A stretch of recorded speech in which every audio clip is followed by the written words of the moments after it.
Hello students. In this video we are going to discuss about liberal nationalism. आपको याद होगा इसकी शुरुआत हम लोग ने एक ब्रॉड हेडिंग से की थी, the making of nationalism in Europe. उसी ब्रॉड हेडिंग को हम मतलब कैसे यूरोप में नेशनलिज्म स्प्रेड हुआ, उसी को हम यहाँ समझने की कोशिश कर रहे हैं और वो स्टेप बाय स्टेप पढ़ रहे हैं। तो लास्ट वीडियो में आपको याद होगा कि एरिस्टोक्रेसी और न्यू मिडिल क्लास के बारे में हम लोगों ने पढ़ा था कि कैसे न्यू मिडिल क्लास का इमरजेंस होता है और एरिस्टोक्रेसी को अपोज करने लगते हैं। ठीक है, तो जो न्यू मिडिल क्लास थी उसकी वो लिबरल नेशनलिज्म की आइडियोलॉजी पर चलने वाली थी। तो वही चीज़ हम इस वीडियो में डिस्कस करने वाले हैं कि कैसे न्यू मिडिल क्लास, उसके क्या प्रिंसिपल्स थे, क्या उसकी आइडियोलॉजी थी, वो सारी चीज़ें हम लोग इस वीडियो में डिस्कस करने वाले हैं। चलिए देखते हैं।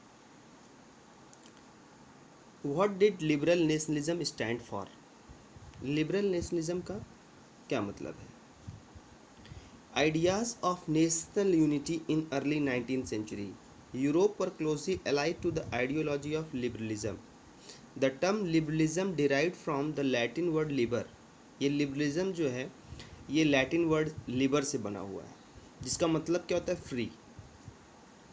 अब इनका मतलब क्या है? फ्री। फ्री का मतलब तो अब सभी लोग समझते हैं क्या होता है? आज़ाद। जैसे मान लीजिए हम कैद हैं कहीं तो वहाँ से आज़ाद हो जाएं, तो सारी आज़ादी। फ्री का मतलब तो फ्रीडम से है। ठीक है, क्लियर हुआ? तो लिबरल नेशनलिज्म की यहाँ पर जो आइडियोलॉजी है वो दो प्रकार से है, एक पॉलिटिकल स्फेयर में है और इकोनॉमिकल स्फेयर में है। तो ये सारी चीज़ें हम डिस्कस करेंगे इस वीडियो में कि कैसे लिबरल ये जो न्यू मिडिल क्लास थी, इनकी जो लिबरल नेशनलिज्म की जो प्रिंसिपल्स थे, आइडियोलॉजी थी, वो पॉलिटिकल स्फेयर पे क्या थी और इकोनॉमिकल स्फेयर पे क्या थी। वो सारी चीज़ें हम यहाँ पे डिस्कस करेंगे कि कैसे ये लोग, इनकी क्या डिमांड थी। ठीक है, चलिए आगे देखते हैं। लिबरल नेशनलिज्म स्टैंड फॉर, देखिए पॉलिटिकल स्फेयर में अगर हम डिस्कस करें तो freedom of individual and equality of all before law. तो अभी हम बात कर रहे थे कि लिबरल, लिबरल का मतलब क्या होता है? Freedom, free. ठीक है, तो भाई इनकी जो फ्री वाली बात चल रही थी वो individual and equality of all before law, यानी कि सभी लोग फ्री हों। फ्री का मतलब they all must be equal before law, यानी कि सभी लोग लॉ के इक्वल जो है, सभी के लिए जो लॉ हो वो पूरे कंट्री के लिए, सबके लिए एक हो। ये नहीं कि एक यूनिफॉर्मिटी हो। ये नहीं कि एरिस्टोक्रेट के लिए अलग हो, दूसरी सेकंड क्लास के लिए अलग हो, थर्ड क्लास के लिए अलग हो, ऐसा कुछ नहीं। Everyone must be equal before law. जैसा कि आप लोगों ने फ्रेंच रिवॉल्यूशन में पढ़ा था कि जब एरिस्टोक्रेट हुआ करते थे, जैसे कि किंग्स हुआ करते थे, मोनार्की सिस्टम था, तो जब वो एबॉलिश्ड हुआ तो नेशनल असेंबली आई। तो नेशनल असेंबली में कौन लोग थे? ये मिडिल क्लास के लोग ही थे। तो मिडिल क्लास के लोगों की ये क्या, इनके जो आइडियोलॉजी थी वो क्या आइडियोलॉजी थी, वही हम लोग डिस्कस कर रहे हैं यहाँ पे। ठीक है, गवर्नमेंट कैसी होनी चाहिए? Government by consent. कंसेंट का मतलब कि ऐसी गवर्नमेंट, कंसेंट बाय पीपल, मतलब कि कंसेंट का मतलब एक प्रकार से सहमति कह सकते हैं। तो लोगों की सहमति वाली सरकार होनी चाहिए। ये नहीं कि एरिस्टोक्रेट जो चाहते हैं उनकी गवर्नमेंट हो जाए, ठीक है, वो जो चाहें वो करें। तो यहाँ पे government by consent of people, तो लोगों की सहमति वाली सरकार हो। And next point, constitution and representative government through parliament.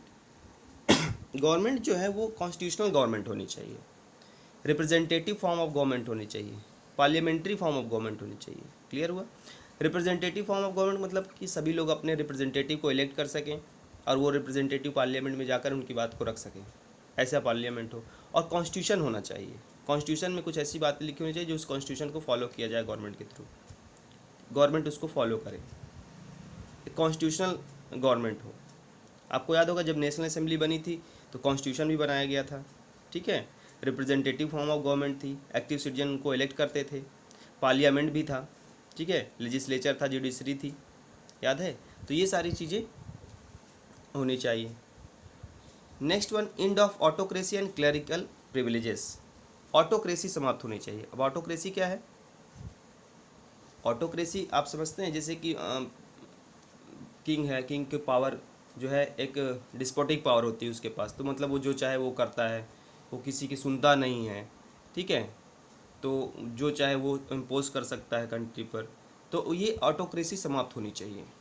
और क्लरिकल प्रिविलेजेस, क्लरिकल प्रिविलेजेस का मतलब जैसे आपको याद होगा फ्रेंच रिवॉल्यूशन में तीन स्टेट में डिवाइड था, तो पहला जो क्लर्जी था, नोबेलिटी था, ठीक है, तो क्लर्जी को जो प्रिविलेजेस मिले हुए थे, कुछ स्पेशल फैसिलिटी जो मिली हुई थी, तो वो सारी फैसिलिटी एंड होनी चाहिए। क्लर्जीज को जो बहुत सारे प्रिविलेजेस मिले थे वो ख़त्म हो जाने चाहिए, ये इसका एंड होना चाहिए। Next one, inviolability of private property.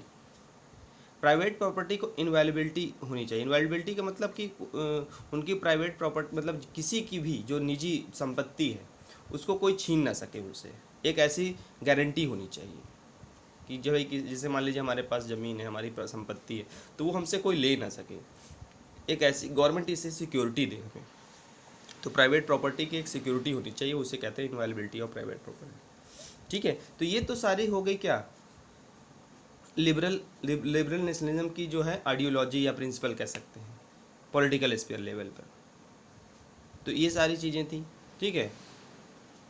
अब यहाँ पर एक पॉइंट आता है, equality before law does not necessarily stand for universal suffrage. अब देखिए यहाँ पर अभी हम लोग इक्वलिटी बिफोर लॉ की बात कर रहे थे, तो इक्वलिटी बिफोर लॉ का मतलब ये नहीं है कि सभी लोगों को यूनिवर्सल सफरेज मिल जाए। यूनिवर्सल सफरेज का मतलब होता है राइट टू वोट, सभी लोग इक्वल तो होंगे। जैसे आपको याद होगा फ्रेंच रिवॉल्यूशन में क्या हुआ था कि जो मिडिल क्लास ने जो गवर्नमेंट बनाई, नेशनल असेंबली की जो गवर्नमेंट बनी थी भाई, थी तो सब कुछ गवर्नमेंट बाई कंसेंट था, कॉन्स्टिट्यूशनली गवर्नमेंट थी, ऑटोक्रेसी समाप्त हो गई थी, क्लर्कल प्रिविलेजेस कम हो गए थे, ठीक है, ये सारी चीज़ें तो हुई थी, लेकिन स्टिल तब उस समय तक भी यूनिवर्सल सफरेज नहीं था। मतलब आपको याद होगा जो पैसिव सिटीजन एक्टिव सिटीजन का था, मतलब जिसके पास प्राइवेट प्रॉपर्टी सेक्शन के लोग ही केवल वोट कर सकते थे, तो अभी तक ये सिचुएशन कायम थी यूरोप में, यानी फ्रांस में कह सकते हैं, ठीक है, तो क्लियर हुआ। लेकिन ये चीज़ें आपको याद हो, only for a brief period under the Jacobin याद है, जैकोबिन क्लब कन्वेंशन की government, so only for brief period, कुछ समय के लिए did all adult males enjoy suffrage, मतलब सभी मेल लोगों ने सफरेज को इंजॉय किया, मतलब सारे लोग वोट दे सकते थे उस समय, आइदर रिच और पुअर, बट तब भी वुमेन सेक्शन को जो है, वुमेन को राइट टू वोट नहीं मिला था उस समय भी, ठीक है। तो लेकिन ये जब नेपोलियन कोड आया, जब नेपोलियन के पास गवर्नमेंट आई, it went back to limited suffrage and reduce women to the status of a minor subject to the authority of a father and husbands. आपको याद हो कि जब नेपोलियन आया तो उसने जो है फिर से वुमेन को एज इट इज़ कर दिया, जैसे कि पहले मोनार्की सिस्टम में हो उनकी सिचुएशन थी, उनकी कंडीशन थी, ओके, क्लियर हुआ। तो यहाँ तक तो समझ में आया कि ये सारी इनकी जो आइडियोलॉजी थी उस पर ये वर्क हो रहा था, और इतनी सारी चीज़ें होने के बावजूद भी अभी भी यूनिवर्सल सफरेज की बात नहीं हो रही थी, क्लियर। चलिए आगे देखते हैं इकोनॉमिक स्फीयर क्या है। Freedom of markets and abolition of state impose restriction on movement of goods and services. Freedom of markets की आज़ादी, मार्केट्स की आज़ादी का मतलब क्या है कि जैसे जो रिस्ट्रिक्शंस लगे रहते थे, जैसे कि मान लीजिए एक गुड्स का जो गुड्स का जो मूवमेंट्स होता था, जैसे ट्रांसपोर्टेशन होता था, जैसे एक जगह से दूसरी, भाई ये कोई प्रोडक्शन होगा तो उसी जगह तो वो यूज़ नहीं हो जाएगा, उसको दूसरी जगह ले जाया जाएगा, तो वो सारी चीज़ें कि कोई भी उस पर रिस्ट्रिक्शन ना हो, कि हम जैसे हमारे यहाँ गुड प्रोड्यूस कर रहे हैं तो हम उसे रीजन में जा कर के उसको सेल कर सकें, तो ऐसी ये सारे रिस्ट्रिक्शन हटा दिए जाएँ जिससे कि ट्रेड फ्लरिश हो सके, व्यापार को बढ़ावा मिल सके। बहुत जो कस्टम ड्यूटीज़ वगैरह लगती थी, जगह जगह टैक्स लगाए जाते थे, वो सारी चीज़ें ना हो, ठीक है। तो ये इसकी एक बहुत स्ट्रॉन्ग डिमांड की गई, ठीक है। इकोनॉमिक स्फीयर पर हम ये देख सकते हैं, restriction on the movements of goods and services, इसको ख़त्म कर दिया जाए। नाउ नेक्स्ट वन है differences in way, measures and currency. आपको याद होगा अभी वेट और मेजर्स की बात कर रहे हैं, तो नेपोलियन कोड में आप लोगों ने पढ़ा था कि जब नेपोलियन आया था तो उसने ये इंट्रोड्यूस किया था, वेट और मेजर्स में यूनिफॉर्मिटी लाने की कोशिश की थी पूरे यूरोप में, ठीक है। तो उससे पहले क्या था कि वेट और मेजर्स में क्या था, बहुत सारे डिस्पैरिटीज़ थी, वेट के बहुत सारे अलग अलग यूनिट्स हुआ करते थे, हर एक अलग अलग रीजन में अलग अलग यूनिट हुआ करते थे वेट के। मेजर्स के लिए जो मेजर्स के लिए आपको एग्जांपल भी दिया हुआ है बुक में, एलए, जैसे हैम्सबर्ग एम्पायर है, और अलग जैसे कि प्रूसिया हो गया। तो अलग अलग एम्पायर में अलग अलग करेंसी मेजर्स का यूज़ किया जाता है। एलए एक नापने के लिए, एक सेंटीमीटर जैसे नहीं कपड़ा नापते हैं, तो वो एक यूनिट है एलए, नापने के लिए यूज़ किया जाता था। तो एलए की भी जो मेज़रमेंट थी वो भी अलग अलग रीजन में अलग अलग थी। जैसे हैम्सबर्ग में अलग थी, तो प्रूसिया का जो रीजन था, प्रूसिया के जितने भी कॉन्फेडरेसीज थी वो वहाँ पर अलग अलग इसका जो है मेज़रमेंट था। ठीक है, आप देख सकते हैं बुक में लिखा होगा। ठीक है, कस्टम बैरियर्स, सबसे बड़ी बात ये कस्टम बैरियर्स क्या है। कस्टम बैरियर्स का मतलब ये होता है कि जैसे एक ये रीजन है, मान लीजिए ये एक रीजन है, इसको कई यूनियन में डिवाइड कर दिया गया है। ठीक है, अब यहाँ मान लीजिए हम कोई गुड प्रोड्यूस हुआ तो हम इसको यहाँ से यहाँ ले जाना चाहते हैं, फिर यहाँ ले जाना चाहते हैं, फिर यहाँ लाना चाहते हैं। तो हर एक रीजन में अलग अलग टैक्स लगता था, यहाँ अलग टैक्स, यहाँ अलग टैक्स, यहाँ अलग टैक्स। तो हर एक रीजन में अलग टैक्स लगता था, जिससे बहुत सारे प्रॉब्लम क्रिएट होती थी ट्रेडर्स के लिए। तो इसको एबॉलिश करने की बहुत डिमांड की गई कि ये खत्म कर दिया जाए। ठीक है, क्लियर हुआ। Now next is demand for unified economic territory. Example है ज्वेलवेरिन। अब क्या डिमांड की जाने लगी, इकोनॉमिक टेरिटरी की, यूनिफाइड इकोनॉमिक टेरिटरी की, कि मतलब एक ऐसा टेरिटरी, एक ऐसा रीजन हो कि जहाँ पर कि इकोनॉमी ट्रेड को एक यूनियन बना दिया जाए, एक ट्रेड यूनियन बना दिया जाए। ठीक है, जैसे ये रीजन है, इसको यहाँ पर जितने भी ट्रेडर्स हैं, अलग अलग एम्पायर, जैसे मान लीजिए ये रीजन अलग है, ये रीजन अलग है, एम्पायर अलग अलग है, किंग अलग अलग है, लेकिन वहाँ के जितने भी ट्रेडर्स हैं उनका एक आपस में एक यूनियन बना दिया जाए। तो ये यूनियन आपको जर्मन एम्पायर, यानी कि ये प्रूसिया का जो था, जो आज के समय में जर्मनी है, तो ये प्रूसिया का जितना भी कॉन्फेडरेसी थी, जितने भी प्रूसिया के रीजन थे, उन सब ने एक ट्रेड यूनियन बनाया। ठीक है, उन सब ने मिल करके एक ट्रेड यूनियन बनाया, जिसे कस्टम यूनियन भी कह सकते हैं। तो उसका नाम क्या था, ज्वेलवेरिन।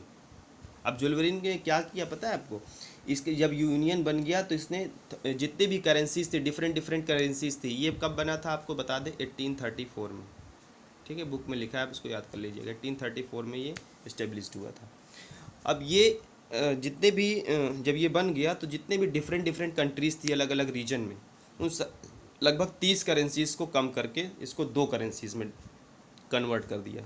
जैसे मान लीजिए 30 अलग अलग करेंसी चल रही है, तो सबको कम करके इसको ला करके 2 करेंसी में रख दिया। मतलब अब 2 करेंसी ही उस पूरे टोटल उस एरिया में, उस रीजन में रहेंगी। ठीक है, तो ये सारी चीज़ें चेंजेस लाए गए, मतलब ये डिमांड की गई इनके द्वारा, किसके द्वारा, न्यू मिडिल क्लास यानी लिबरल नेशनलिज्म की जो डिमांड थी। ठीक है, इकोनॉमिकल स्फीयर पर हमने देख लिया, पॉलिटिकल स्फीयर पर देख लिया कि क्या कैसे इनकी आइडियोलॉजी थी, क्या इनके प्रिंसिपल्स थे, किस प्रिंसिपल्स पे ये लोग काम कर रहे थे, किस आइडियोलॉजी पे काम कर रहे थे। ठीक है, क्लियर हुआ इतना। चलिए, अब इसके बाद हमारा पास जो अगला जो टॉपिक होगा वो अब होगा न्यू कंजर्वेटिज्म का। ठीक है, अगला वीडियो हमारा आएगा न्यू कंजर्वेटिज्म का। इससे रिलेटेड आप पॉइंट्स वाइज नोट्स तैयार कर लीजिएगा, क्वेश्चन तैयार कर लीजिएगा, क्वेश्चन आपको असाइनमेंट के क्वेश्चन आपको दे दिए जाएंगे, अब उसको सॉल्व कर लीजिएगा, व्हाट्सएप के थ्रू आपको क्वेश्चन मिल जाएंगे। ठीक है बेटा, तो हम इसको यहाँ पर ये वीडियो समाप्त करते हैं। नेक्स्ट वीडियो आपको आएगा new conservatism after 1815। So be ready for that. Okay, thank you everyone.